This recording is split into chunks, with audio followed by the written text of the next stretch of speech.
I stood there, breathing hard, my hands shaking but not from fear anymore. From release. For the first time in a long time, the weight on my chest felt lighter, like something that had been pressing on me for years had finally cracked. He looked at me, my father, his eyes wide as if he had just seen someone he didn't recognize. Maybe he finally did, because the man standing in front of him wasn't the same boy he used to shout at. Not the boy who stayed quiet, not the boy who walked away whenever things got hard, not the boy who swallowed pain like medicine. No, this was someone new. Someone who had finally learned how to protect his own heart. And right there in that moment, something happened that I didn't expect. He stepped back. Just one small step. But enough to say, "I hear you." Maybe for the first time. He opened his mouth like he wanted to say something, but nothing came out. No anger, no excuses, no shouting, just silence. A silence that felt heavier than all his words ever were. And then, he did the one thing I never imagined he'd do.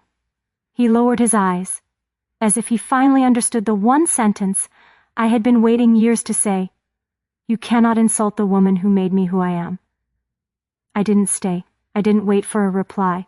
I didn't want an apology that would come with conditions. I didn't want another empty promise. I just turned around and walked away. But this time, for the first time in my life, I wasn't walking away from something. I was walking towards myself, towards peace, towards healing, towards a version of me who didn't need anyone's approval to stand tall.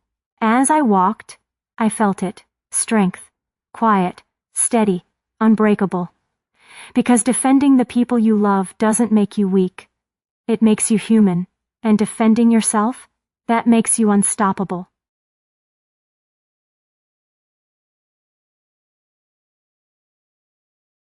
And when the sun finally began to rise, something inside him rose too. A quiet strength. The kind that doesn't shout, doesn't boast, doesn't need validation. It simply exists, born from pain, forged through betrayal, sharpened by every moment he had been underestimated. He realized then that the greatest revenge was never anger. It was elevation. Not proving them wrong, but proving himself right. He stood up, brushed off the dust of yesterday, and told himself, "This ends today, not the pain, but the version of me who allowed pain to control me." He looked at the sky, not searching for answers, but finally ready to create his own. He didn't want pity, he didn't want sympathy.